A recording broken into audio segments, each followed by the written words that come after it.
الحمد لله رب العالمين.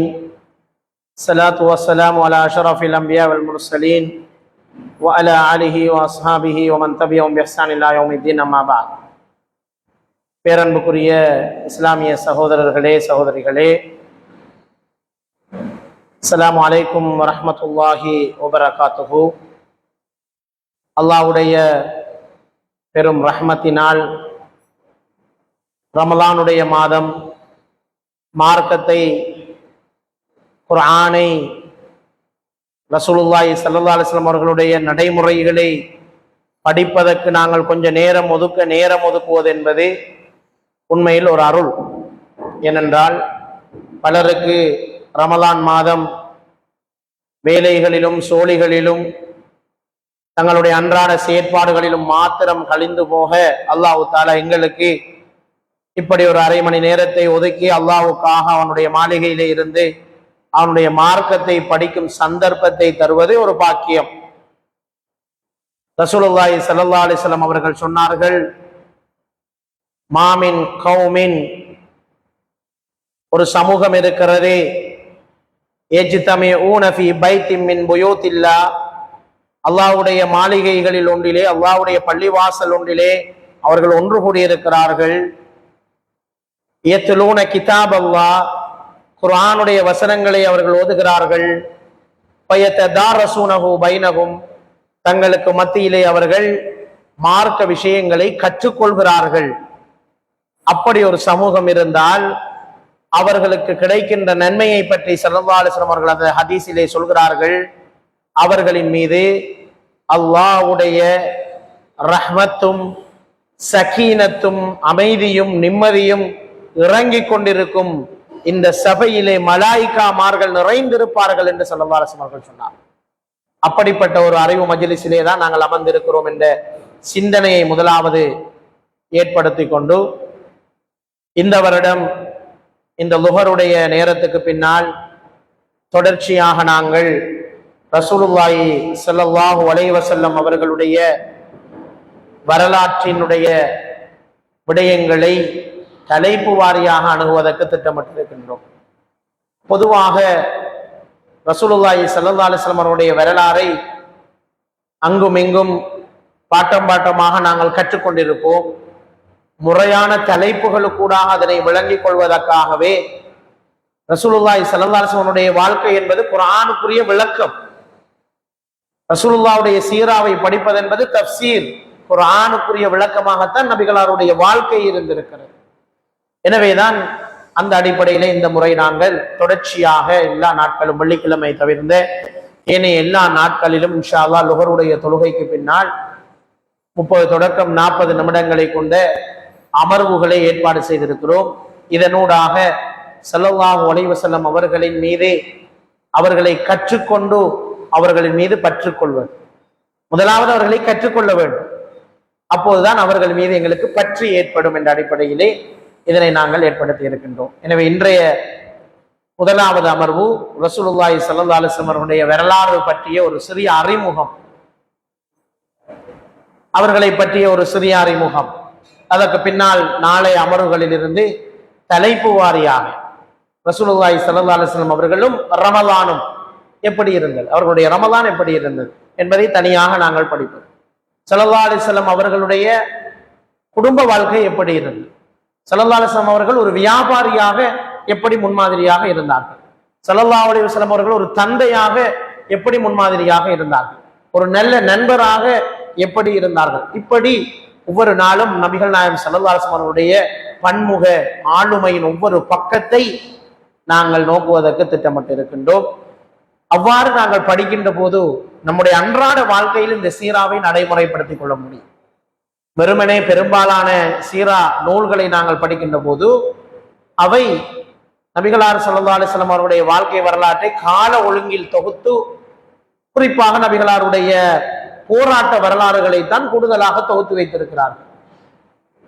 மிக பிரபலமான சீரா நூலாகிய ரஹீகல் மக்தூமில் கூட பெரும்பகுதி வரலாறு பத்ர் போராட்டம், உஹத் போராட்டம், ஹந்தக் போராட்டம் என்ற ரசூலுல்லாஹி ஸல்லல்லாஹு அலைஹி வஸல்லம் அவர்களுடைய வாழ்நாளில் மிக சில நாட்கள் நடந்த சம்பவங்களைத்தான் கூடுதலாக உள்ளடக்கி இருக்கிறார். யுத்தங்கள் என்பது நபிகள் நாயகம் ஸல்லல்லாஹு அலைஹி வஸல்லம் வாழ்க்கையிலே ஒட்டுமொத்தமாக அவர்களுடைய மொத்த ஆயுள் காலங்களை நாங்கள் கணக்கிட்டு பார்க்கின்ற போது ஒரு 100 தொடக்கம் 200 300 நாட்களை விட தாண்டா அவர்கள் யுத்தம் செய்த நாட்கள். அப்படி இருக்கும் போது ஒட்டுமொத்த நபிகள் நாயகம் ஸல்லல்லாஹு அலைஹி வஸல்லம் வரலாற்றிலே நாங்கள் கற்றுக்கொள்ள வேண்டிய பல பண்பாடுகள் சார்ந்த விஷயங்கள், குறிப்பாக நாங்கள் வாழுகின்ற இந்த இலங்கை நாடு சிறுபான்மையாக முஸ்லிம்கள் வாழுகின்ற இந்த நாட்டிலே ஸல்லல்லாஹு அலைஹி வஸல்லம் வேறு பல ஆளுமைகளை நாங்கள் கற்றுக்கொண்டு அதனை அந்நிய சமுதாயத்தவர்களுக்கு, முஸ்லிம் அல்லாத தமிழ் சிங்கள சகோதரர்களுக்கு நபிகள் நாயகம் ஸல்லல்லாஹு அலைஹி வஸல்லம் அவர்களை ஒரு நல்ல மனிதராக அடையாளப்படுத்த வேண்டிய தேவை எங்கள் எல்லோருக்கும் இருக்கிறது. எனவேதான் இந்த அடிப்படையிலே ஸல்லல்லாஹு அலைஹி வஸல்லம் அவருடைய வாழ்க்கையை கற்றுக்கொள்வோம், அதனூடாக அவர்களின் மீது பற்றுக்கொள்வோம் என்ற அடிப்படையிலே இந்த தலைப்பை நாம் தேர்வு செய்திருக்கிறோம். இன்ஷா அல்லாஹ் இதற்கான கையேடுகள் உங்களுக்கு நாளை முதல் வழங்கி வைக்கப்படும். எத்தனை பேர் உத்தேசமாக வருவார்கள் என்று தெரியாதால் இன்று கையேடுகளை அச்சிடவில்லை. இன்ஷா அல்லாஹ் கடந்த முறையை போலவே இந்த முறையும் நாங்கள் உங்களுக்கு இந்த கதைக்கப்படுகின்ற விஷயங்களை ஒரு டியூட்டாக இன்ஷா அல்லாஹ் ப்ரிப்பேர் பண்ணி தர இருக்கிறோம் என்பதை ஞாபகப்படுத்திக் கொள்வோம். இப்பொழுது நாங்கள் முதலாவதாக பார்க்க இருக்கிற விஷயம், ரசூலுல்லாஹி ஸல்லல்லாஹு அலைஹி வஸல்லம் வாழ்க்கையை பற்றி நாங்கள் கதைக்கின்ற போது இந்த 4 சொற்கள் எங்களுக்கு முக்கியத்துவம் பெறுகின்றன. 4 சொற்கள். ஒன்று ஹதீஸ், இரண்டாவது சுன்னா, மூன்றாவது தாரீக், நாலாவது சீரா. இப்படி 4 முக்கியமான சொற்கள் இருக்கின்றன. பலபோது பலரும் இந்த 4 சொற்களையும் ஒன்றாக ஒரே அர்த்தத்தில் நாங்கள் பயன்படுத்தினாலும் கூட இந்த 4க்கும் இடையிலே நுணுக்கமான வேறுபாடு இருக்கிறது. ஹதீஸ் என்றால் என்ன, சுன்னா என்றால் என்ன, தாரீக் என்றால் என்ன, சீரா என்றால் என்ன என்பதை நாங்கள் நுணுக்கமாக விளங்கிக் கொள்ள வேண்டும். அந்த அடிப்படையிலே நாங்கள் பார்க்கின்ற போது ஹதீஸ் என்ற இந்த விடயத்தை நாங்கள் பார்த்தால் ரசூலுல்லாஹி ஸல்லல்லாஹு அலைஹி வஸல்லம் அவர்களுடைய சொல், செயல், அங்கீகாரம் என்கின்ற இந்த 3 விடயங்களையும் தான் பொதுவாக நாங்கள் ஹதீஸ் என்று சொல்கிறோம். ஹதீஸ் கௌலி, ஹதீஸ் ஃபிஅலி, ஹதீஸ் தக்ரீரி என்று 3 இருக்கிறது. ஸல்லல்லாஹு அலைஹி வஸல்லம் ஒரு விடயத்தை சொல்லி இருப்பார்கள், இன்னமல் அமாலு பின்னியாத், எண்ணங்களை பொறுத்துதான் செயல்கள் அமைகின்றது என்று சொன்னால் இது ஹதீஸ் கௌலி, சொல் சார்ந்த ஹதீஸ்.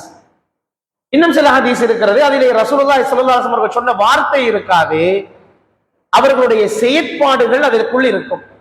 அதனை ஒரு சஹாபி அறிவித்திருப்பார். ஒரு சஹாபி அந்த ஹதீஸை கண்டதை பார்த்ததை அறிவித்திருப்பார். உதாரணமாக ஆயிஷா ரலியல்லாஹு தஆலா அவர்கள் அறிவிக்கக்கூடிய செய்தி, ஸல்லல்லாஹு அலைஹி வஸல்லம் அவர்கள் ரமலானிலோ ரமலான் அல்லாத காலங்களிலோ இரவு தொழுகையை 11 ரக்அத்துகளுக்கு அதிகமாக தொழுததை நான் கண்டதில்லை என்று அறிவிக்கக்கூடிய இந்த ஹதீஸ். இந்த ஹதீஸிலே ஸல்லல்லாஹு அலைஹி வஸல்லம் வார்த்தைகள் எதுவும் இடம்பெறவில்லை. ஆயிஷா நாயகி அவர்களுடைய ரலியல்லாஹு அன்ஹா அவர்களுடைய அவதானிப்பை தான் நாங்கள் அதிலே பார்க்கிறோம். அவர்கள் அவதானித்தார்கள், இப்படித்தான் நபி அவர்கள் ரமலானாக இருந்தாலும் சரி ரமலான் அல்லாத காலங்களிலும் சரி அவர்கள் இத்தனை ரக்காத்துக்கள் தான் இரவு தொழுகையை தொழுததை நான் கண்டேன். ஆனால் அங்கு வரையறுத்து நபி அவர்கள் இப்படி தொழுங்கள் என்று சொன்னதாக அந்த ஹதீஸிலே இல்லை. அவர்களுடைய நடைமுறை, அவருடைய ஃபெயல், அவருடைய செயலை சஹாபாக்கள் கண்டு அறிவிக்கின்ற ஹதீஸ். இப்படி நிறைய ஹதீஸ்கள் இருக்கிறது, நிறைய ஹதீஸ்கள் இருக்கிறது. ஸல்லல்லாஹு அலைஹி வஸல்லம் செயலை அறிவிக்கின்ற விடயம் அது மார்க்க விஷயமாக இருக்க வேண்டும். மூன்றாவது ஒரு விடயம் இருக்கிறது, ஹதீஸ் தக்ரீரி, அங்கீகரித்து வந்த ஹதீஸ்கள். ஸல்லல்லாஹு அலைஹி வஸல்லம் ஒன்றை தடுத்து அல்லது ஒன்றை தடுக்காமல் அதனை அங்கீகரித்து அனுமதித்து வந்த விடயங்கள் இருப்பதை நாங்கள் பார்க்கிறோம். இதற்கு பிரபலமாக சொல்லப்படுகின்ற ஒரு உதாரணம் தான், ஸல்லல்லாஹு அலைஹி வஸல்லம் அவர்கள் இருக்கக்கூடிய சபையிலே உடும்பு இறைச்சி சமைக்கப்பட்டு வைக்கப்பட்டு இருக்கின்றது. ஸல்லல்லாஹு அலைஹி வஸல்லம் அவர்கள் இது என்ன இறைச்சி என்று கேட்கிறார்கள். அப்போது சொல்லப்படுகிறது இது உடும்பினுடைய இறைச்சி, உடும்பினுடைய இறைச்சி. அப்போது ஸல்லல்லாஹு அலைஹி வஸல்லம் அவர்கள் சொல்கிறார்கள், இதனை விரும்பியவர் சாப்பிடட்டும் என்று சொல்லிவிட்டு நபிகள் நாயகம் ஸல்லல்லாஹு அலைஹி வஸல்லம் அவர்கள் சாப்பிடவில்லை, அவர்கள் தவிர்த்து கொண்டார். இந்த அங்கீகாரம், உடும்பு இறைச்சியை சாப்பிடுவது ஹலால், அதை விரும்பியவர்கள் சாப்பிட்டுக் கொள்ளலாம். ஆனால் ஸல்லல்லாஹு அலைஹி வஸல்லம் அவர்கள் அதனை தனிப்பட்ட முறையில் மனிதன் என்ற ரீதியில் அதனை விரும்பவில்லை என்பதைத்தான் அது காட்டுகின்றது. ஆகவே தக்ரீரி, அங்கீகாரம் வழங்குவதும் கூட ஒரு விடயத்துக்கு ஸல்லல்லாஹு அலைஹி வஸல்லம் அவர்களுடைய சுன்னாவிலே அனுமதி இருந்தால் அதை நாங்கள் ஹதீஸாக எடுத்துக்கொள்வோம். இது ஹதீஸ் என்பதற்கு நாங்கள் சொல்லுகின்ற விளக்கமாக இருக்கிறது என்பதை நாங்கள் பார்க்கின்றோம். ஹதீஸ் தொகுத்து பல நூல்கள் இருக்கின்றன. உதாரணமாக சஹீஹுல் புகாரி, சஹீஹ் முஸ்லிம், இப்னு மாஜா, அபூ தாவூத், நசாயி, அஹ்மத் போன்ற 6 பிரதான ஹதீஸ் கிரந்தங்கள் இருக்கின்றன. இது தவிர முவத்தா மாலிக் ரஹிமஹுல்லாஹ் அவர்கள் தொகுத்த மிகப்பெரிய ஹதீஸ் கிரந்தம் இருக்கிறது. இது தவிர இன்னும் பல ஹதீஸ் கிரந்தங்கள் இருக்கின்றன. முதலாம் நிலை ஹதீஸ் நூல்கள், இரண்டாம் நிலை ஹதீஸ் நூல்கள் இருக்கின்றன. முதலாம் நிலை ஹதீஸ் நூல்கள் தான் இப்போது நாம் சொன்ன நூல்கள். இரண்டாம் நிலை ஹதீஸ் நூல்கள் இன்னும் ஒருவரிடமிருந்து ஹதீஸை பெற்று தொகுத்த ஹதீஸ்கள் இருக்கும். நேரடியாக அந்த இமாம் ஹதீஸ்களை கேட்டு இருக்க மாட்டார். ஆனால் இமாம் புகாரி அப்படி அல்ல, நேரடியாக அவருக்கு கிடைத்த ஹதீஸ்களை தான் சஹீஹுல் புகாரியாக தொகுத்திருக்கிறார். இமாம் முஸ்லிம் ரஹிமஹுல்லாஹ் தனக்கு நேரடியாக கிடைத்த ஹதீஸ்களை தான் தொகுத்திருக்கிறார். சிலாக்கள் என்ன செஞ்சுக்காங்க என்ன, சில இமாம்கள் தாங்க நேரடியாக ஹதீஸ் அறிவிப்புல சம்பந்தப்படல, அவங்க வாங்கியும் இங்குமாக கேள்விப்பட்ட விஷயங்களை தொகுத்து எழுதியிருக்கிறார். இப்படி 2 வழிமுறைகளிலே ஹதீஸ்களை தொகுத்திருக்கிறதை நாங்கள் பார்க்கின்றோம். இரண்டாவது விடயத்துக்கு நாங்கள் வருவோம். சுன்னா என்றால் என்ன? இப்ப நாங்க ஹதீஸ் என்ன பார்த்துட்டோம். சுன்னா என்றால் என்ன? சுன்னா என்று சொல்லுகின்ற போது அதனுடைய நேரடி கருத்து, ஹதீஸ் என்றால் வார்த்தை, பேச்சு என்ற கருத்து இருக்கிறது. சுன்னா என்று சொல்லக்கூடிய கருத்து வழிமுறை, பாதை, ரோட் என்ற கருத்து இருக்கிறது. ஒரு விடயத்தை ஒரு ஆளை பின்பற்றி நாங்கள் நடந்து செல்வதுதான் சுன்னா. இந்த சுன்னாவை பொதுவான கருத்தில் பயன்படுத்துவதும் உண்டு. உதாரணமா ஒரு ஹதீஸ் வருகிறது, மன் சன்ன சுன்னத்தன் ஹசனத்தன், யார் ஒரு நல்ல சுன்னாவை ஆரம்பித்து வைக்கிறாரோ ஃபலஹு அஜ்ருஹு அஜ்ரு மன் அமில பஅதஹு, அவருக்கு அதனுடைய கூலியும் கிடைக்கும், அதற்கு பின்னால் அதனை தொடர்பவர்களுடைய கூலியும் கிடைக்கும். இந்த ஹதீஸை பிழையாக சிலர் வியாக்கியானம் செய்து விளக்கப்படுத்துவதுண்டு. சுன்னாக்களை உருவாக்க வேண்டும் என்று. சுன்னாக்களை உருவாக்க முடியாது. சுன்னாக்களை ரசூலுல்லாஹி ஸல்லல்லாஹு அலைஹி வஸல்லம் அவர்கள் மட்டும்தான் உருவாக்க முடியும். ஸல்லல்லாஹு அலைஹி வஸல்லம் அவர்கள் எதை செய்தார்களோ மார்க்கமாக அதுதான் சுன்னா. அதை இன்னொருவர் புதிய ஒரு சுன்னாவை உருவாக்க முடியாது. அப்படி என்றால் இந்த ஹதீஸ் சொல்ல வருகின்ற செய்தி மார்க்க ரீதியான ஒரு விடயத்தை பற்றியதல்ல. மன் சன்ன சுன்னத்தன் ஹசனத்தன் என்பது மார்க்கத்திலே அனுமதிக்கப்பட்ட விடயங்களில் நல்ல வழிமுறைகளை தோற்றுவிப்பது. உதாரணமாக மார்க்கத்தை படிக்க வேண்டும் என்பது சுன்னா. அதனை ஒரு வகுப்பாக ஒழுங்குபடுத்தி அதற்குரிய ஏற்பாடுகளை செய்து தயார்படுத்தி அவர்கள் ஆட்களை எல்லாம் அழைத்து ஒரு ஏற்பாட்டை செய்வது ஒரு நல்ல சுன்னா, ஒரு நல்ல வழிமுறை என்ற அர்த்தத்தில் தான் இந்த ஹதீஸ் பயன்படுத்தப்படும். உண்மை அந்த ஹதீஸ் சொல்லப்பட்ட சூழ்நிலையை நீங்கள் விளங்கி பார்த்தால் என்ன சந்தர்ப்பத்தில் சொல்லப்பட்டது? ஒரு ஏழை சமுதாயம் ஒன்று ஸல்லல்லாஹு அலைஹி வஸல்லம் அவரிடத்திலே சாப்பாடு கேட்டு வறுமை காரணமாக சதக்கா கேட்டு வந்திருந்தார். இந்த சந்தர்ப்பத்திலே தான் ஸல்லல்லாஹு அலைஹி வஸல்லம் அவர்கள் சொல்கிறார்கள், அவர்களுக்கு கொடுங்கள், அவர்களுக்கு உங்களிடம் இருப்பதை கொண்டு வந்து கொடுங்கள்.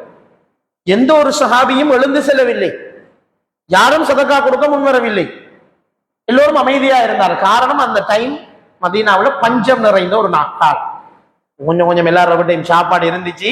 ஆனா எல்லாரும் யோசிச்சாங்க, இது நமக்கு தேவை, நம்மளோட குடும்பத்துக்கு தேவை, நம்மளோட பிள்ளைகளுக்கு தேவை, அப்படித்தான பொதுவாக நாம யோசிப்போம். அந்த யோசனையில சஹாபாக்கள் கூட எழுந்து யாரும் போகல. ரசூலுல்லாஹ் சொல்லியும் கூட கொஞ்ச நேரம் அமைதியா இருக்கிறாங்க. ரசூலுல்லாஹ் யாரும் எழும்பல். ரசூலுல்லாஹ் முகத்துல ஒரு மாறுதல் ஏற்படுது. வந்தவங்க, நம்மளை தேடி வந்தவங்க, சதக்காவை கேட்டு வந்தவங்களை வெறும் கையோடு அனுப்புறத நபிகள் நாயகம் ஸல்லல்லாஹு அலைஹி வஸல்லம் அவர்கள் விரும்பல். ரசூலுல்லாஹ்டையும் ஒன்றும் இல்லை கொடுக்குறது. ஆவே அப்போது அமைதியா இருக்கிற நேரம் தான் ஒரு சஹாபி எழுந்து போறார். வேகமா எழுந்து போய் அவர் வீடு பக்கத்துல தான். அவர் போய் ஒரு ஒரு மூட்டையில கொஞ்சம் கோதுமைமா, கொஞ்சம் சில ஆடை அணிகளுக்கு கொஞ்சம் பேரிச்சம்பழங்களை வைத்து ஒரு மூட்டை கட்டி கொண்டு வந்து ஸல்லல்லாஹு அலைஹி வஸல்லம் அவர்களுக்கு முன்னால் இப்படி வைத்து சொன்னார், யா ரசூலுல்லாஹ், இது எந்த பங்கு? நீங்க கேட்டதுக்கு இது என்னுடைய பங்கு, நான் தந்து விட்டேன் என்று சொன்னார். அவர் ஒரு ஏழை சஹாபி, அவர் உண்மையிலே பெரிய பணக்கார ஆளில். அவர் சொன்ன உடனே இருந்த கொஞ்சம் செல்வந்தர்களாக இருந்த சஹாபாக்களுக்கு எல்லாம் மனசு உறுத்தலா போச்சு. இவர் கொண்டு வந்து கொடுத்துட்டாரு, நாம கொடுக்கலையே. உடனே ஒவ்வொரு சஹாபாக்கள் எழுந்து போறாங்க. போயிட்டு வந்து கொஞ்சம் கொஞ்சம் சாப்பாடுகளை, உணவுப் பொருட்களை, ஆடைகளை கொண்டு வந்து குமிக்கிறான். குமிச்சா அந்த ஹதீஸ் எப்படி முடியுதுன்னா, அந்த வந்த சமூகம், அந்த எந்த சமூகம் சதக்கா கட்டு வந்ததோ அந்த சமூகம் சுமக்க முடியாத அளவு சதக்காக்களை கொண்டு சென்றது. சுமக்க முடியாத அளவுக்கு சதக்கா சேர்ந்துச்சு. அவ்வளோத்தையும் சுமந்து கொண்டு அவங்க சந்தோஷமா போனாங்க. இந்த டைம்ல தான் ஸல்லல்லாஹு அலைஹி வஸல்லம் இந்த ஹதீஸை சொன்னாங்க, மன் சன்ன சுன்னத்தன் ஹஸனத்தன். ஏன் அந்த சஹாபி இந்த முதலாவது எழும்பிட்டு போனாரு, அவர் ஒரு புதிய சுன்னா உருவாக்கல. சதக்கா கொடுக்குறேன் என்பது ஆல்ரெடி இருந்த ஒரு சுன்னாதான். ஆனா அவர் என்ன செஞ்சாரு, முதலாவது போய் செஞ்சு வந்தாரு. அதனால ஸல்லல்லாஹு அலைஹி வஸல்லம் சொன்னாங்க, நீங்க தான் இதை ஸ்டார்ட் பண்ணி வச்சு உங்களுக்கு பின்னால யாரெல்லாம் சதக்கா கொடுத்தாங்களோ அவ்வளவு பேர் சதக்கான நன்மை உங்களுக்கு. அதான் வைக்கிற ஸ்பெஷல். நாங்க எப்பவுமே அமல்களை முதலாவது நாம தொடக்கி வைக்கிறதுக்கு முன்னுக்கு நிற்கும். மார்க்க விஷயத்துக்கு ஹிதமத்து செய்யறதுக்கு நாம முன்னுக்கு நிற்கும். ஏனென்றா நாங்க தொடக்கி வைக்கிறத யாராவது ஒருவர் தொடர்ந்தாலும் கூட அந்த நன்மை நமக்கு வந்து கொண்டிருக்கும். ஒரு நல்ல பள்ளிவாசலை கட்டிட்டு போயிட்டோம்டா, ஒரு நல்ல மார்க்க நிறுவனம் ஒன்று உருவாக்கி போட்டு போயிட்டோம்டா, ஒரு நல்ல புத்தகத்தை உருவாக்கி போட்டு போயிட்டோம்டா, ஒரு நல்ல மார்க்க விஷயங்களை பலருக்கு சொல்லி கொடுத்துட்டு போயிட்டோம்னா அது ஒரு தடவையோட முடிகிறது. பல தடவைகள் நமக்கு நன்மையை தந்து கொண்டே இருக்கும். இதுதான் ஆகப்பெரிய முதலீடு. நாங்கள் இன்வெஸ்ட்மெண்ட் யோசிக்கிற நேரம் ஆக கூடுதலா யோசிக்க வேண்டிய இன்வெஸ்ட்மெண்ட் மறுமைக்கான இன்வெஸ்ட்மெண்ட். அப்ப அதைத்தான் இந்த ஹதீஸும் எங்களுக்கு சொல்லும். ரைட். அப்ப அந்த அடிப்படையில சுன்னா என்று சொல்கிறது பரிபாஷை ரீதியில நாங்க பார்க்கிற நேரம் ஸல்லல்லாஹு அலைஹி வஸல்லம் அவர்கள் மார்க்க ரீதியாக எந்தெந்த விடயங்களுக்கெல்லாம் வழிகாட்டினார்களோ, எந்தெந்த நடைமுறைகளை எல்லாம் கற்றுத்தந்தார்களோ அவை அனைத்தும் சுன்னா. அப்ப ஹதீஸை விட கருத்து கூடின ஒரு விஷயம் தான் சுன்னா. ஹதீஸ்ங்கிறது சொல் செயல் அங்கீகாரம். ஆனா சுன்னாங்கிறது ஸல்லல்லாஹு அலைஹி வஸல்லம் அவருடைய அத்தனை நடைமுறைகளையும் அவர்கள் உருவாக்கி விட்டு போன அவ்வளவு நல்ல வழிமுறைகளையும் அது உள்ளடக்கியதாக காணப்படும் என்பதை நாங்கள் பாருங்கள். உதாரணத்துக்கு பார்த்தோம்னு சொன்னா ஸல்லல்லாஹு அலைஹி வஸல்லம் அவர்களுடைய மார்க்க விஷயங்களாக இருக்கக்கூடிய சகல விஷயங்களும் சுன்னா. இதுல இன்னொரு விடயம் இருக்குது. சுன்னாவுல நாங்க பின்பற்ற தேவையான சுன்னா கட்டாயம் நாங்க பின்பற்றணுங்கிற விஷயங்கள் இருக்குது. அதாவது ரசூலுல்லாஹி ஸல்லல்லாஹு அலைஹி வஸல்லம் அவர்கள் எப்படி தொழுதார்களோ அப்படித்தான் நாங்களும் தொழ வேண்டும். எப்படி ஹஜ்ஜி செய்தார்களோ அப்படித்தான் நாங்கள் ஹஜ்ஜி செய்ய வேண்டும். எப்படி ஸல்லல்லாஹு அலைஹி வஸல்லம் அவர்கள் மார்க்க விடயங்கள் ஒவ்வொன்றையும் கற்றுத்தந்தார்களோ அப்படித்தான் செய்ய வேண்டும். இது இபாதத்தோடு சம்பந்தப்பட்ட விஷயம். இன்னும் ஒரு விஷயம் இருக்கும், ஸல்லல்லாஹு அலைஹி வஸல்லம் அவருடைய ஆதத்தோடு சம்பந்தப்பட்ட விஷயம். ஆதத் இபாதத். இபாதத் என்றால் வணக்க வழிபாடு, அது நேரடியாக நாங்கள் மார்க்கத்தோடு சம்பந்தப்பட்ட. ஆனால் ஆதத் என்கின்ற விஷயம் கட்டாயம் பின்பற்றணும் மண்டில். ஆனா விரும்பினால் அதையும் ஒரு நாள் பின்பற்ற அது மார்க்கத்தில் அனுமதி பின்பற்ற. ரசூலுல்லாஹ் மீது கொண்ட நேசத்தின் காரணமாக ஸல்லல்லாஹு அலைஹி வஸல்லம் அவர்களை நான் முழுமையா பின்பற்ற போறேன்னு சொல்லிட்டு அவங்களுடைய ஆதத்தையும் ஒரு நாள் பின்பற்றலாம், அது தவறு கிடையாது. ஆனா கட்டாயம் எல்லாரும் ஆதத்தை பின்பற்றணுமான கட்டல். உதாரணத்துக்கு இந்த செயலை பாருங்க, இந்த போட்டிக்கிற ஹதீஸை பாருங்க. ஸல்லல்லாஹு அலைஹி வஸல்லம் அவர்கள் சாப்பிடும் போது 3 விரல்களால் உண்பார்கள் என்ற ஹதீஸ் சஹீஹ் முஸ்லிம்ல வந்து. இது ரசூலுல்லாஹ்வுடைய இபாதத்தோட சம்பந்தப்பட்டதா ஆதத்தோட சம்பந்தப்பட்டதா? ஏதோ வணக்க வழிபாடா அல்லது அன்றாட செயற்பாடு? சாப்பிடுறது என்னது? அன்றாட செயற்பாடு. இப்ப நாங்க ரசூலுல்லாஹ் காலத்துல சாப்பிட்டது பெரும்பாலும் ரொட்டியை 3 விரலால என்ன செய்யலாம்? இப்படி 3 விரல் போகும் தானே ரொட்டி சாப்பிடுறது. பராட்டா சாப்பிடுறது 3 விரலால பிச்சு வடி வைத்து சாப்பிடலாம். அது மாதிரி ரொட்டியை அப்படி சாப்பிடலாம். நாம சாப்பிடுற சோறு 3 விரலால சாப்பிடுறது கஷ்டம். 3 விரலால சாப்பிடுறது நம்முடைய பொதுவா எல்லா சாப்பாடுமே 3 விரலால சாப்பிடுறது சிறப்பு. அப்ப இப்போ ஒரு ஆள் சொல்லலாது கட்டாயம் நீங்க சுன்னா பின்பற்றணும், நீங்க 5 விரலால சாப்பிட்டு பாருங்க. முஸ்லீம்ல ஹதீஸ் இருக்கு 3 விரலால தான் சாப்பிடணும், சுன்னா பின்பற்றாம இருக்கிறீங்க என்று சொல்லலாம். ஏனென்றா இது நேரடியாக வணக்க வழிபாடோட சம்பந்தப்பட்ட ரசூலுல்லாஹ் செய்யுமாறு ஏவியோ சுன்னா கிடையாது. இது ரசூலுல்லாஹ் சுன்னாதான், நடைமுறைதான், அவர்களுடைய பழக்கம் தான். ஆனால் அவர்கள் கட்டாயம் எல்லோரையும் செய்யுமாறு ஏவியோர் விடயம் கிடையாது. அவை சுன்னாவையும் பிரித்து நோக்கும்.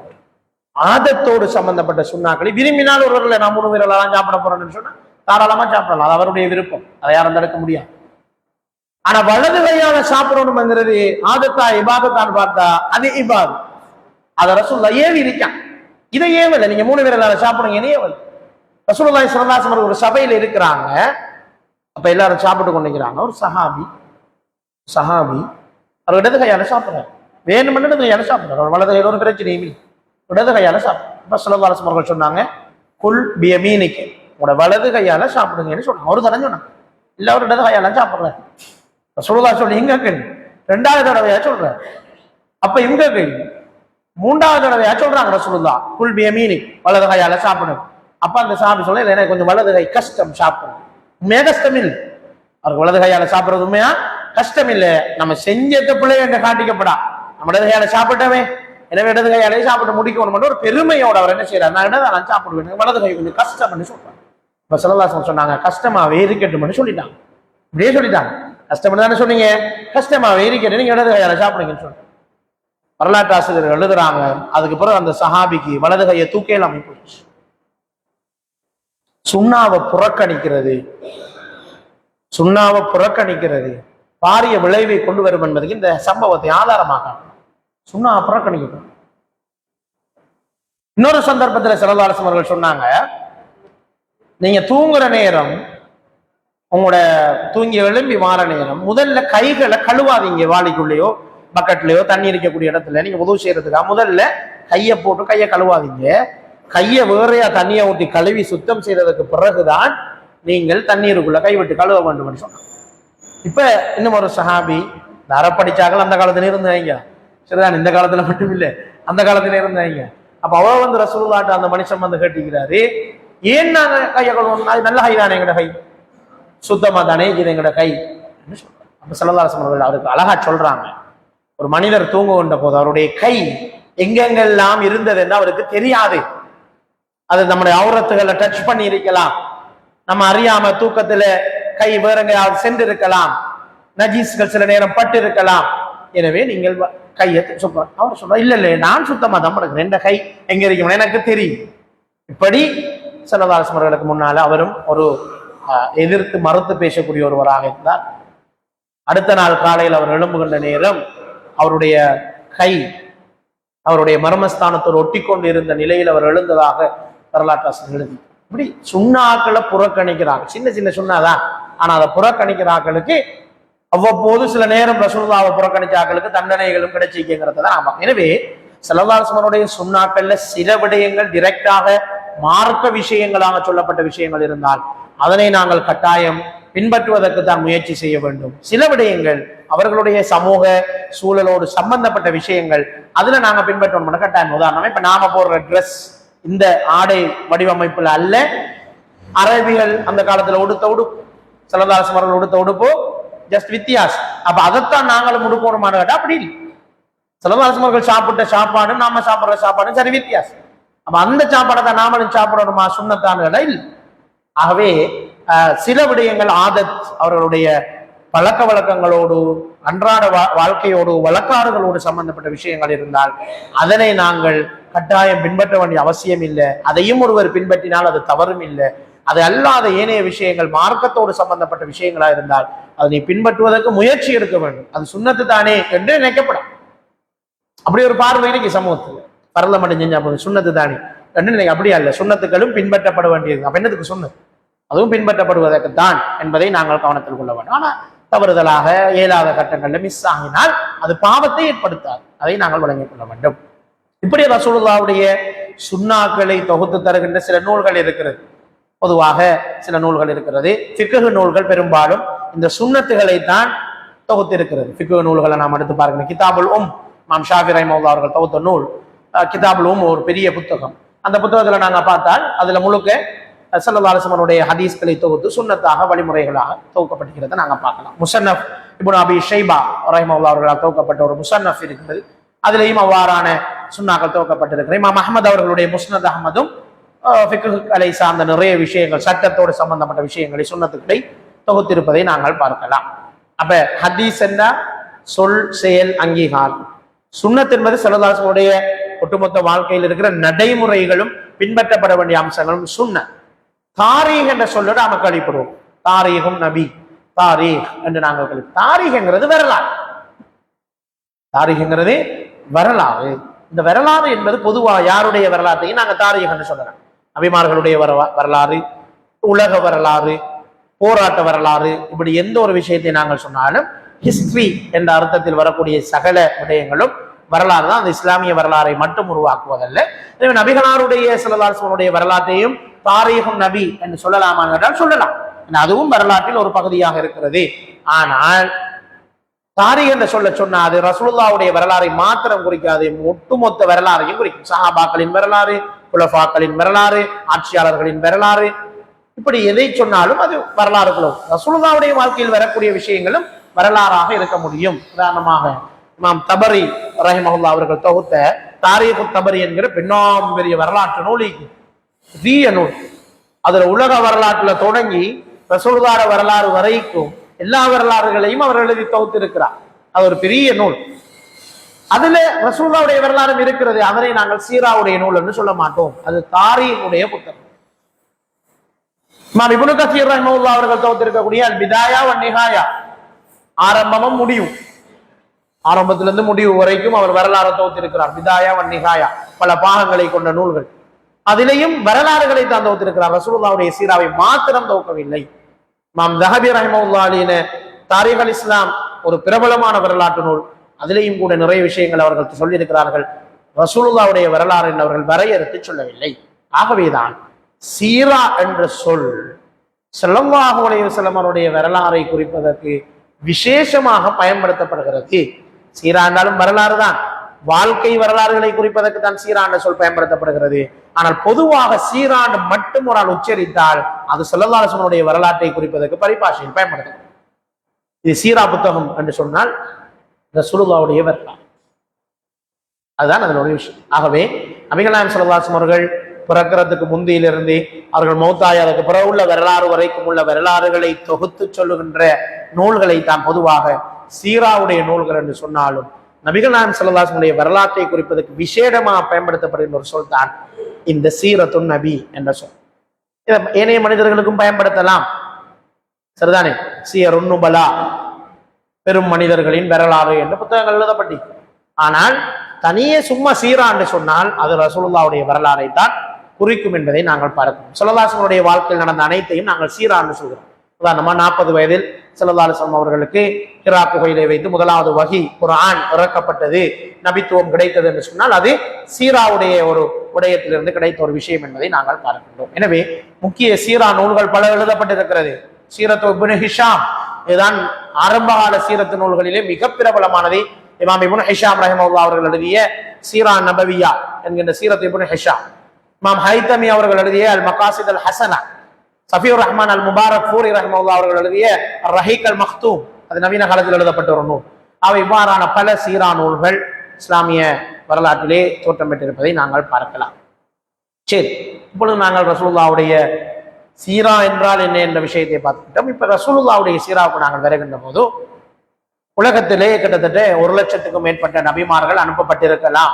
1,24,000 என்ற ஒரு கணக்கு சொல்லப்பட்டாலும் அது வரையறுக்கப்பட்டு சொல்வதற்கு ஹதீஸ்களிலே தெளிவான ஆதாரங்கள் இல்லை. இருந்தாலும் மிக அதிகமான நபிமார்கள் உலகத்துக்கு அனுப்பப்பட்டிருக்கிறார்கள்.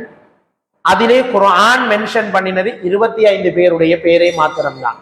வெறும் 25 பேருடைய பேர்களை மாத்திரம்தான் குர்ஆன் மென்ஷன் பண்ணியிருக்கிறது. இந்த இதில் காட்டப்பட்டிருக்கிற 25 நபிமார்கள் ஆதம் அலைஹிஸ்ஸலாம், இத்ரீஸ் அலைஹிஸ்ஸலாம், நூஹ் அலைஹிஸ்ஸலாம், ஹூத் அலைஹிஸ்ஸலாம், சாலிஹ் அலைஹிஸ்ஸலாம், லூத் அலைஹிஸ்ஸலாம், இப்ராஹிம் அலைஹிஸ்ஸலாம், இஸ்ஹாக் அலைஹிஸ்ஸலாம், யாக்கூப் அலைஹிஸ்ஸலாம், யூசுப் அலைஹிஸ்ஸலாம், ஷுஐப் அலைஹிஸ்ஸலாம், அய்யூப் அலைஹிஸ்ஸலாம், துல்கிஃப்லி அலைஹிஸ்ஸலாம், யூனுஸ் அலைஹிஸ்ஸலாம், மூசா அலைஹிஸ்ஸலாம், ஹாரூன் அலைஹிஸ்ஸலாம், இலியாஸ் அலைஹிஸ்ஸலாம், அல்யஸா அலைஹிஸ்ஸலாம், தாவூத் அலைஹிஸ்ஸலாம், சுலைமான் அலைஹிஸ்ஸலாம், இஸ்மாயில் அலைஹிஸ்ஸலாம், ஜக்கரியா அலைஹிஸ்ஸலாம், யஹ்யா அலைஹிஸ்ஸலாம், ஈசா அலைஹிஸ்ஸலாம், முஹம்மது ஸல்லல்லாஹு அலைஹி வஸல்லம் என்று இந்த 25 பேருடைய பெயர்களை தான் குர்ஆன் மென்ஷன் பண்ணி, இதுல எத்தனை பேருடைய வரலாறை விரிவா பேசிக்கின்றன? 10 பேர் வரலாறு, வெறும் 10 நபிமார்கள வரலாறு தான் இதுலயும் ஓரளவுக்காவது கொஞ்சம் விளக்கமா சொல்லப்பட்டு, மற்ற ஆக்களோட பெயர்கள் தான் நீ துல்கிஃப்லி அலைஹிஸ்ஸலாத்துல வரலாறு ஒன்றுமே இல்லை. குர்ஆன் பேர் மட்டும் வரு, அவர் ஒரு நபி என்று பேர் மட்டும் வரு. ஒரு சில நபிமார்களை பத்தி கொஞ்சம் சுருக்கமாகும். இந்த உலுல் அஸ்ம்களுடைய வரலாறு, உலுல் அஸ்ம்கள் என்று சொல்ற இந்த மூசா அலைஹிஸ்ஸலாம், நூஹ் அலைஹிஸ்ஸலாம், ஈசா அலைஹிஸ்ஸலாம் அவர்களுடைய வரலாறு கொஞ்சம் விரிவாக சொல்லக்கூடிய, ஆக கூடுதலாக எந்த நபியினுடைய வரலாறு குர்ஆன்ல பேசப்படுது? யாரு? மூசா அலைஹிஸ்ஸலாம். ரசூலுல்லாஹ்வுடைய வரலாறும் இல்லை. ஆக கூடுதலாக குர்ஆன்ல பேசப்பட்டது மூசா அலைஹிஸ்ஸலாம் அவருடைய வரலாறு தான். கிட்டத்தட்ட முழுமையான வரலாறு என்று சொல்லலாம். அவர் பிறந்ததுல இருந்து அவர் எப்படி பிறந்தாரு, பிறக்கிறதுக்கு முந்தி ஃபிரௌன் என்ன செஞ்சு தொடங்கி அவர் வாழ்ந்தது, ஃபிரௌனோட எதிர்த்தது, திருமணம் முடிச்சது, பின்னால நடந்த சோதனைகள், அதையெல்லாம் எப்படி வெற்றி கொண்டார்கள், வழங்கப்பட்ட மோஜிசாக்கள் அனைத்தும் முழுமையான வரலாறாக உள்ளடக்கப்பட்டிருக்கிறது. மூசா அலைஹிஸ்ஸலாத்துல வரலாறு தான். அதிகமான சூறாக்கள் அந்த வரலாறு சொல்லப்படுறத பார்க்கலாம். யூசுப் அலைஹிஸ்ஸலாத்துல வரலாறு தனி சூறா, தனி ஒரு அத்தியாயத்துல அவருடைய முழுமையான வரலாறையும் கிட்டத்தட்ட ஒரு முழுமையான வரலாறாகத்தான் யூசுப் அலைஹிஸ்ஸலாத்துல வரலாறு சொல்லப்பட்டிருக்குது. இன்னும் சில நபிமார்களுடைய வரலாறு ஒரு பெர்டிகுலர் டாபிக்ல மட்டும் பேசப்பட்டிருக்கு. உதாரணமா லூத் அலைஹிஸ்ஸலாத்துல வரலாறுல அந்த லூத் அலைஹிஸ்ஸலாத்துல சமூகம் செஞ்ச பாவமும் அவர்கள் ஓரின சேர்க்கையில் ஈடுபட்டது, பிறகு அழிக்கப்பட்டது, அதோட முடிஞ்சு. அவங்களை பத்தின வேற எந்த தகவலையும் நீங்க குர்ஆன்ல இருந்து எடுக்கலாம். அப்படி இருக்கிறார். இன்னும் சிலருடைய பேர் மட்டும் நான் இன்னைக்கு டீட்டெயில்ஸ் எதுவும் இல்லை, இந்த மாதிரி வழங்கப்பட்டது. இதுல ரசூலுல்லாஹி ஸல்லல்லாஹு அலைஹி வஸல்லம் அவர்களுடைய வரலாறு அவங்களுக்கு அவ்வப்போது நடந்த சம்பவங்கள் குர்ஆன்ல விளக்கமாக சொல்லப்பட்டிருக்கிறத நாங்க பார்க்கலாம். ஸல்லல்லாஹு அலைஹி வஸல்லம் அவருடைய பெயர், அவருடைய பெற்றோர்களால் அவர்களுக்கு சூட்டப்பட்ட பெயர், பெற்றோர்னு சொன்னா தந்தை உயிரோடு இல்லை, மரணிச்சுட்டாங்க. தந்தையினுடைய தந்தை அப்துல் முத்தலிப் அவர்கள் தான் அவர்களுக்கு பெயர் சூட்டுகின்றார்கள். அவர்கள் முஹம்மத் என்கின்ற பெயரை தான் சூட்டுகின்றார். முஹம்மது என்று சொன்னால் ஹமீது, புகழ்ந்தான் என்ற சொல்லிலிருந்து தான் முஹம்மது வருகிறது. புகழுக்குரியால், பாராட்டுக்குரியால், பெருமைக்குரியால் என்கிற ஒரு அர்த்தத்துல தான் முஹம்மது என்கின்ற பெயர் சூட்டப்படுகிறது. இன்றைக்கு உலகத்துல அதிகமாக சூட்டப்பட்ட பெயர்கள்ல முஹம்மது என்கின்ற பெயர் தான் டாப்ல இருக்கிறது. முஹம்மது என்கிற பெயர் அதிகூடிய நபர்களுக்கு சூட்டப்பட்ட பெயர் உலகத்துல முஹம்மது. சரிதானே? ஆகவே அவ்வாறு ரசூலுல்லாஹி ஸல்லல்லாஹு அலைஹி வஸல்லம் இந்த பெயர் சூட்டப்பட்டது. ஆனா முஹம்மது என்று மட்டும்தானா ரசூலுல்லாஹ்வுக்கு பெயர் என்று பார்த்தால் இல்லை. ஸல்லல்லாஹு அலைஹி வஸல்லம் அவர்களுக்கு பல பெயர்கள் இருக்கிறது. அதிலே குர்ஆனிலே சொல்லப்பட்ட முக்கியமான பெயர் இந்த முஹம்மது என்ற பெயர். இந்த பெயரை கொண்டு அல்லாஹ் தஆலா 4 வசனங்களிலே ஸல்லல்லாஹு அலைஹி வஸல்லம் அவர்களை அழைத்திருக்கிறான். சூரா ஃபத்ஹிலே, சூரா ஆல இம்ரானிலே, சூரா அஹ்ஸாபிலே, சூரா முஹம்மதிலே 4 இடங்களில் மாத்திரம்தான் நபிகள் நாயகம் ஸல்லல்லாஹு அலைஹி வஸல்லம் பெயர் மென்ஷன் பண்ணப்பட்டிருக்கு. முஹம்மது ஸல்லல்லாஹு அலைஹி வஸல்லம் அவர்களுடைய பெயர் ஆக அந்த 6000 வசனங்கள்ல 4 இடத்துல தான் மென்ஷன் பண்ணப்பட்டு சொல்லப்பட்டிருக்கிறத நாங்க பார்க்கலாம். அந்த வசனங்கள் என்ன நீங்க பார்க்கலாம். முஹம்மதுன் ரசூலுல்லாஹ், ரசூலுல்லாஹ் அல்லாஹ்வுடைய தூதர். வல்லதீன மஅஹு, அவரோடு இருப்பவர்கள்.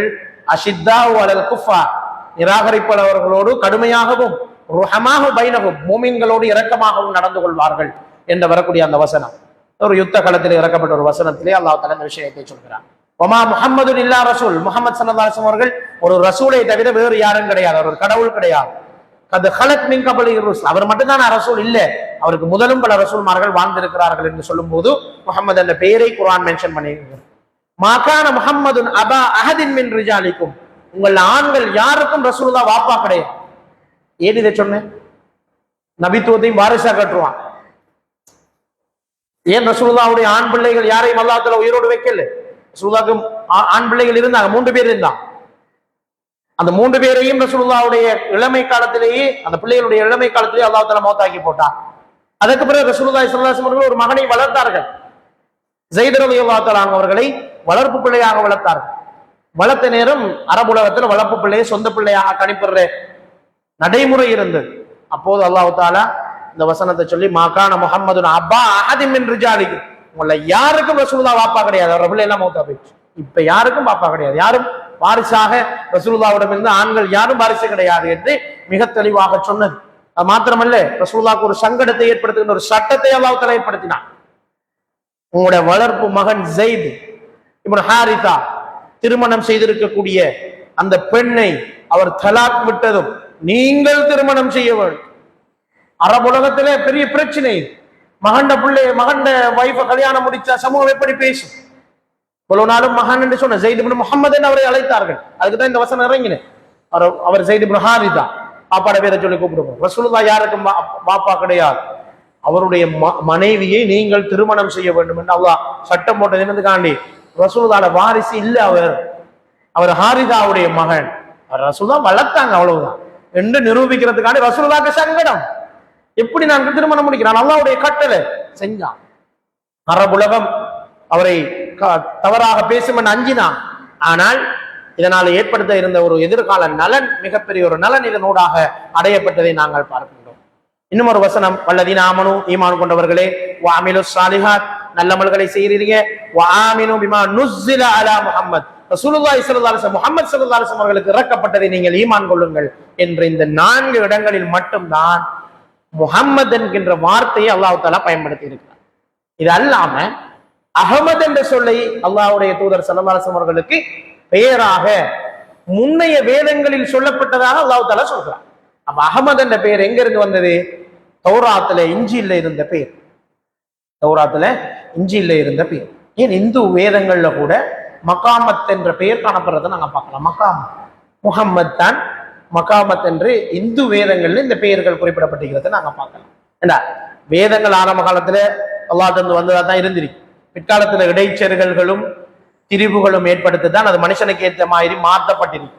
அவை அதுல ஆங்காங்கே அல்லாஹ்வுடைய வசனங்கள் இருக்கிறத தவிர்க்க இயலாது. இதனாலதான் இஸ்ராயலியத் சம்பந்தமாக ஸல்லல்லாஹு அலைஹி வஸல்லம் போய் சஹாபாக்கள் கேட்கிறாங்க, உண்மைய வேதங்கள் பற்றிய இஸ்லாத்துல நிலைப்பாடு என்ன, அது வைக்கிறது உண்மையா பொய்யா?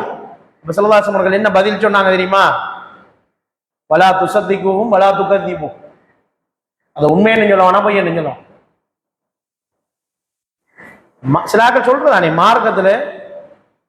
மார்க்கத்துல ஒரு விஷயம் தான் கேட்கணும், ரெண்டு விஷயம் கேட்கப்படுறாங்க. அப்படி இல்லை. ரசூலுல்லாஹி ஸல்லல்லாஹு அலைஹி வஸல்லம் சொன்ன பதில பாருங்க. சஹாபாக்கள் கேட்கலாம், என்ன ரெண்டும் ஒன்றை சொல்லுங்க, உண்மைப்படுத்துறியா பொய்யப்படுத்துறியான்னு சொல்லுங்க. ரெண்டு கேட்கல. ஸல்லல்லாஹு அலைஹி வஸல்லம் சொன்னாங்க, நீங்க வலா துஸத்திகுஹும் வலா துகதிபுஹும், அதை உண்மைப்படுத்துவோமா பொய்ப்படுத்துவோமா? ஏன்னா அதுல சிலது என்ன உண்மையா இருக்கு, ஆனா உங்களுக்கு தெரியாது இது உண்மை. அப்ப நீங்க ஒன்றை போய் உண்மைன்னு சொல்லி போய் அது பொய்யா இருந்திருக்கும், நீங்க பொய்யன்னு சொல்ற உண்மையா இருந்திருக்கும். அவையோ அதை எடுக்கும், அதை நீங்க ஆதாரமா எடுக்கலாம். வலா துஸத்திகுஹும் வலா துகதிபுஹும். ஆனா உண்மைகள் இருக்கலாம். பைபிள்ல, இன்ஜீல்ல, அதே மாதிரி தௌராத்துல, ஏனைய வேதங்கள்ல கூட நிச்சயமாக குர்ஆனுடைய கருத்துக்கள் நிறைய இருக்கு, இல்லையென்றில் அதே வசனங்கள் இருக்கு. இந்த ஹிஜாப் சம்பந்தமாக இறக்கப்பட்ட சூரத்து நூறுடைய 30வது வசனம் அப்படியே பைபிள்ல அப்படியே ஒரு வார்த்தை பிசகாம அப்படியே, உங்கள் பெண்களுக்கு நீங்கள் முந்தானைகளை மூடிக்கொள்ளுமாறு வலியுறுத்துங்கள் என்று சொல்லக்கூடிய அந்த வசனம் அப்படியே பைபிள்ல அதே வசனம் சூரத்து நூறுல இருக்கு.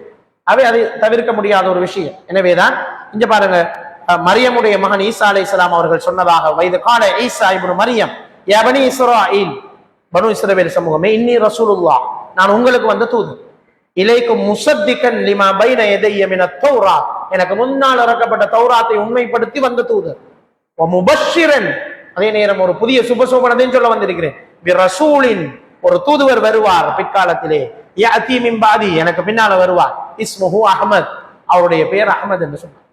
அவை முஹம்மது என்ற சொல் குர்ஆனிலே 4 தடவைகள் இடம்பெற்றிருக்கிறது. அஹ்மத் என்ற சொல் இந்த ஒரே ஒரு இடத்தை மாத்திரம் தான் இடம்பெற்று, மொத்தம் 5 தடவைகள் தான் ரசூலுல்லாஹ்வுடைய நேரடி பெயர்களை குறிப்பிட்டு இந்த குர்ஆன் மென்ஷன் பண்ணிக்கிறத நாங்க பார்க்கலாம். இதை தவிர, இதோட நாங்க முடிப்போம் இன்றைய அமர்வை, ஸல்லல்லாஹு அலைஹி வஸல்லம் அவர்களுக்கு வேறு பெயர்கள் இருக்கிறதான்னு கேட்டால், சஹீஹ் முஸ்லிமிலே வரக்கூடிய ஒரு ஹதீஸிலே நபி அவர்கள் தனக்குத்தானே பல பெயர்களை சொல்லி அழைத்திருப்பதை நாங்கள் பார்க்கின்றோம். நான் தான் மாஹி, நான் தான் ஹாஷிர், நான் தான் ஆகிப், நான் தான் நபியுர் ரஹ்மா என்றெல்லாம் ஸல்லல்லாஹு அலைஹி வஸல்லம் அவர்கள் சொன்ன ஹதீஸ்களை நாங்கள் பார்க்கிறோம். மாஹி, அநியாயக்காரர்களை அழிப்பதற்காக அல்லாஹ் என்னை அனுப்பி இருக்கிறான். எனக்கு பின்னால் தான் மறுமையிலே எல்லோரும் எழுப்பப்பட இருக்கிறீர்கள் என்ற கருத்துப்பட ஹாஷிர் என்று சொன்னாங்க. நான் தான் இறுதி நபி ஆகிப் என்று சொல்லி இருக்கிறார்கள். நான் தான் ரஹ்மத்துடைய நபியாக இருக்கிறேன் என்று சில ஹதீஸ்களிலே வந்திருக்கிறது. இவ்வாறு ஸல்லல்லாஹு அலைஹி வஸல்லம் அவர்களை பற்றி சொல்லக்கூடிய சில வர்ணனைகள் இந்த ஹதீஸ்களிலே வந்திருப்பதை நாங்கள் பார்க்கிறோம். இது தவிர ஹாத்தமுல் அம்பியா என்ற சொல்லை ஸல்லல்லாஹு அலைஹி வஸல்லம் அவர்கள் ரசூலுல்லாஹ்வுக்கு ஒரு பண்பாக சொல்லியிருக்கிறார், பேரு கிடையாது. ஹாத்தம் என்றால் மோதிரம், முத்திரை. ஒரு ஒரு எக்ஸாம் பேப்பர் நாங்க பேக் பண்ணி நான் கடைசியா செய்வோம், ஷீல் பண்ணுவோம். இதை யாரும் உடைக்க கூட, எலெக்ஷன்ல ஓட்டெல்லாம் போட்டு முடிஞ்சா என்ன செய்வோம், ஷீல் பண்ணுவோம். இதான் கடைசி, இந்த ஓட்டு தான் கடைசி, ஷீல் பண்ணினா முடிஞ்சு. அதான் ஹாத்தம்னு சொல்றது. அதை சொல்லத்தான் குர்ஆன் பாருங்க, ஹாத்தமுல் அம்பியா, ரசூலுல்லாஹ்வோட ஷீல் வச்சாச்சு நபித்துவம். அதுக்கப்புறம் புது நபி வரையலாம், ஹாத்தமுல் அம்பியான்னு சொன்னாங்க. இதுக்கு காதியானிகள் கொடுத்த விளக்கம் என்ன? காதியானிசம் இலங்கையில பிரபலமா பரவிட்டு வார ஒரு வழிகட்ட சிந்தனை பிரிவு அகீதாவும். மிர்சா குலாம் அஹமது காதியான் அவர்களை நபியாக ஏற்றுக்கொண்டு வாழுகின்ற ஒரு சமூகம் இலங்கையில நிறைய பேர் இருக்கிறார். இறுதி நபியாக மிர்சா குலாம் அஹமது காதியானை ஏற்றுக்கொண்டவர்கள். இந்தியாவிலே காதியான் பிரதேசத்திலே அவருக்கு தனியான ஆலயங்கள் இருக்கிறது. அங்கே அவர்கள் ஹஜ்ஜுக்கு போவது போன்று அங்கே போகக்கூடிய நிலைமைகள் இருக்கு. இஸ்லாத்தை தான் பின்பற்றாங்க, குர்ஆனை ஏற்றுக்கொண்டிருக்காங்க, ரசூலுல்லாஹ்வை ஏற்றுக்கொண்டிருக்கிறாங்க. ஆனா இறுதி நபித்துவத்தை மட்டும் ஏற்றுக்கொள்ளது. எங்க முரண்படுறாங்க? இறுதி நபித்துவத்தை. அவங்க அதுக்கு சொன்னாங்க ஹாத்தமனா மோதிரம், முத்திரை என்ன கருத்திக்கிற மாதிரி மோதிரம் என்ன கருத்துமிக்க. அப்ப ரசூலுல்லாஹ் நபிமார்களில் மோதிரம் போன்றவர், சிறப்புக்குரியவர் என்பதை தான் அது குறிக்கிறதை தவிர ஒரு இறுதி நபி கிடையாது. அவருக்கு பிறகு நபிமார்கள் வர வேண்டிய தேவை இருக்கிறது என்று சொன்னார்கள். அது பிரித்தானிய காலனித்துவ ஆட்சி காலத்துல பிரித்தானியர்களால் உருவாக்கப்பட்ட ஒரு நபிதான் மிர்சா குலாம் அஹமத் காதியான். அவருக்கு ஆங்கிலத்தில் தான் வஹி வந்ததாக அவர் சொன்னார். இங்கிலீஷ்ல தான் எனக்கு வஹி வருகிறது என்று சொன்னார். ஏன்னா ஆங்கிலேயர்களுடைய ஆட்சி நடைபெற்றுக் கொண்டு இந்த காலம். அப்ப அந்த டைம்ல தான் உருவாக்கப்பட்டது. இலங்கையில நிறைய ஊர்கள்ல, இதுக்கு நான் ஊர்களை மென்ஷன் பண்ண விரும்பல, அவ்வாறான நிறைய இடங்கள்ல இந்த கொள்கை அதை பின்பற்றுபவர்கள் இருக்கிறார்கள். அவர்களுக்கு தனியான சிஸ்டங்கள் இருக்கிறது. ஆனா ஜமியத்துல் உலமா தெளிவாக காதியான்களுடைய கொள்கை வழிகட்ட சிந்தனை என்பதை ஃபத்வாவாக சொல்லி இருக்கிறார்கள். அது ஆனால் அவருடைய கருத்து சுதந்திரம் உள்ள ஒரு நாட்டில் அவர்கள் தாராளமாக அதை பின்பற்றிக் கொள்ளலாம். ஆனால் மார்க்க ரீதியாக அவர்கள் அதனை பின்பற்றுவது இறுதி நபித்துவத்துக்கு எதிரான சிந்தனை இருக்கு. அதே மாதிரி பஹாவுல்லான்னு சொல்லக்கூடிய ஒருவர் பாகிஸ்தான்ல தோன்றினார். பாகிஸ்தான் போர்டர்கள் பஹாவுல்லா பஹாயிசம் என்ற ஒரு கொள்கை இருக்கு. அவர்களும் இறுதி நபித்துவத்தை மறுத்தவர்கள் இருக்கிறாங்க. இப்படி ஆங்காங்கே ரசூலுல்லாஹ்வுடைய காலத்துக்கு பிறகு இந்த சில பொய் நபிமார்கள் தோற்றம் பெற்றதான் நாங்கள் படிச்சுப்போம். அவ்வாறு தோற்றம் பெற்ற அந்த தொடர் இன்றைக்கு வரைக்கும் தொடர்ந்து கொண்டிருக்குது. எனவேதான் இறுதி நபித்துவம் என்பது மிக முக்கியமான ஒரு விஷயம் என்கிறதை நாங்கள் பார்க்கலாம். ரைட். ஆகவே நாங்கள் இதோட இன்றைய அமர்வை நிறைவேற்றி இன்றைக்கு ஒரு அறிமுகம் தான் பார்த்திக்கிறோம். சீராண்டா என்ன, ரசூலுல்லாஹ்வுடைய சீராவை எப்படி நாங்கள் பார்க்க வேண்டும் என்கிற விஷயமும் ரசூலுல்லாஹ்வுடைய பெயர்களை பற்றிய விளக்கங்களையும் பார்த்திருக்கிறோம். இன்ஷா அல்லாஹ் நாளைய தொடரிலே சீரத்துடைய நூல்களை பற்றிய ஒரு அறிமுகத்தை இன்ஷா அல்லாஹ் நான் வழங்குவதற்கு இருக்கிறேன். தமிழ் மொழியிலே சுயமாக ரசூலுல்லாஹ்வுடைய சீராவை படிப்பதற்கு என்னென்ன நூல்கள் கிடைக்கிறது, அதனை PDF ஆக கிடைக்கக்கூடிய நூல்களும் இருக்குது, கடையில வாங்கக்கூடிய நூல்களும். அதை இன்ஷா அல்லாஹ் நாளைக்கு அறிமுகப்படுத்துகிறோம். அதே மாதிரி ஸல்லல்லாஹு அலைஹி வஸல்லம் அவர்களுடைய ஷமாயிலு திர்மிதியிலே சுருக்கத்தை இன்ஷா அல்லாஹ் நாளைக்கு தொடங்கி வைக்கலாம் இருக்கிறேன். ரசூலுல்லாஹ்வை பார்ப்பது போல இருக்கும் அதை வாய்ச்சா. ரசூலுல்லாஹ்வுடைய அவ்வளவு விஷயத்தையும் சஹாபாக்கள் எத்தனை நிறைச்ச முடி ரசூலுல்லாஹ் தலையில இருந்துன்னு எண்ணி சொல்லிக்காங்க. சஹாபா எத்தனை நிறைச்ச முடி ரசூலுல்லாஹ் இருந்தேன்னு சொல்லிக்கிறாங்க. அப்படி ஹதீஸ்கள்ல பதிவு செய்யப்பட்டு சும்மா நான் நினைக்கிறேன் ஒரு 500 ஹதீஸ்களை தொகுத்திருக்கிறாரு இமாம் திர்மிதி ரஹிமஹுல்லாஹ். ரசூலுல்லாஹ்வை வர்ணிச்சு சஹாபாக்கள் சொன்ன ஹதீஸ்கள் அதுல சுருக்கத்தை நாங்க பார்ப்போம். 500 ஹதீஸ்களையும் பார்த்தா ரொம்ப முடிஞ்சிடும். அதனால நாங்க அதுல சுருக்கத்தை சமரியை இன்ஷா அல்லாஹ் நாங்க நாளைக்கு ஆரம்பிப்போம். எனவே நாளை மிக முக்கியமான அமர்வு. இதுக்குரிய ஹேண்ட் அவுட் இன்ஷா அல்லாஹ் நாளை உங்களுக்கு கிடைக்கும். எனவே குறிப்பிடுத்திக் கொள்வது சிரமம் கீழே பள்ளியில் இருந்துட்டு. எனவே நாங்கள் இன்ஷா அல்லாஹ் ஹேண்ட் அவுட் உங்களுக்கு தருவோம். எனவே அல்லாஹ் தஆலா ரசூலுல்லாஹி ஸல்லல்லாஹு அலைஹி வஸல்லம் அவர்களை நேசிக்கின்றவர்களாக எங்களை மாற்றி அவர்களை முழுமையாக பின்பற்றக்கூடிய கூட்டத்திலே ஆக்கி நாளை மறுமையில் அவர்களோடு சுவர்க்கத்திலே வாழக்கூடிய பாக்கியத்தை எனக்கும் உங்களுக்கும் நசீபாக்குவானாக. இந்த ரமலானிலே அதிகம் மார்க்கத்தை படிப்பதற்கு நேரம் ஒதுக்கக்கூடிய பாக்கியத்தை அல்லாஹ் தஆலா எங்களுக்கு தருவானாக. வாஹிரு தஅவானா அல்ஹம்துலில்லாஹி ரப்பில் ஆலமீன். வஸ்ஸலாமு அலைக்கும் வரஹ்மத்துல்லாஹி வபரகாத்துஹு. சுப்ஹானக